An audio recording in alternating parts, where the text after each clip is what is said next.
Meenakshi Medical College Hospital and Research Institute, Kanjipuram, accredited A+ by NAC. Iran இஸ்ரேலுக்கு இடையே கடுமையான போர் தற்போது தொடங்கி இருக்கிறது.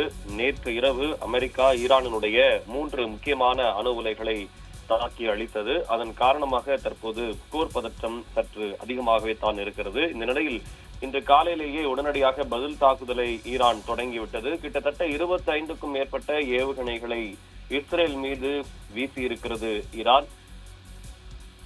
இந்த நிலையில்தான் தற்போது இஸ்ரேலினுடைய முக்கியமான பல பகுதிகள் குறிவைக்கப்பட்டிருக்கின்றன. இஸ்ரேலினுடைய விமான நிலையத்தை குறிவைத்து தற்போது ஒரு தாக்குதல் நடத்தப்பட்டிருக்கிறது.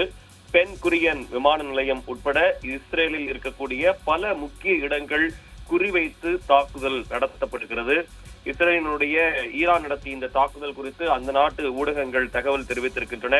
இஸ்லாமிய புரட்சிகர காவல் படையினுடைய தாக்குதலுக்கு நீண்ட தூர ஏவுகணைகளை பயன்படுத்தியதாக தற்போது தகவல் வெளியாகி இருக்கிறது.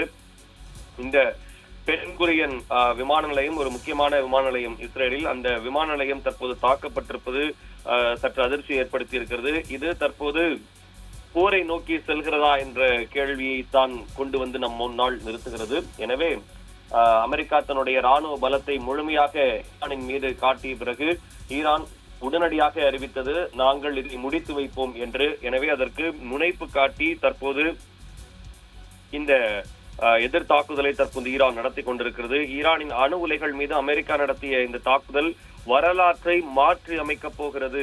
எந்த நாடும் செய்ய முடியாததை அமெரிக்கா செய்திருக்கிறது. வலிமையின் மூலம் அமைதி ஏற்படும் என்பதே எங்கள் நம்பிக்கை என்று இஸ்ரேல் பிரதமர் நெத்தன்யாகு தெரிவித்திருக்கிறார். இந்த இஸ்ரேல் இன்று அமெரிக்கா நடத்திய இந்த தாக்குதல் பதில் தாக்குதலாக நடத்தப்பட்டிருக்கிறது. இஸ்ரேல் மீதான விமான நிலைய தாக்குதல். இஸ்ரேலினுடைய பல பகுதிகள் தாக்குதலுக்கு உள்ளாகி இருக்கின்றன.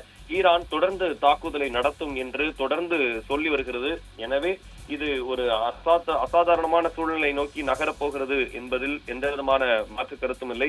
இதை யார் முடித்து வைக்கப் போகிறார்கள், அமைதி எப்போது திரும்ப போகிறது என்று பல இடங்களில் தற்போது மக்கள் கேள்வி எழுப்புகிறார்கள். அதே போல இஸ்ரேலில் தாக்குதல் நடத்திய உடனே மக்களை பாதுகாப்பான இடங்களுக்கு செல்ல அறிவுறுத்தல்கள் கொடுக்கப்பட்டிருக்கிறது. இஸ்ரேல் முழுவதும் அபாய ஒலி எழுப்பி எச்சரிக்கை விடப்பட்டிருக்கிறது. அலர்ட் செய்தி கிடைத்தவர்கள் பாதுகாப்பான இடங்களை நோக்கி நகர்வதற்கு ஆணை பிறப்பிக்கப்பட்டிருக்கிறது.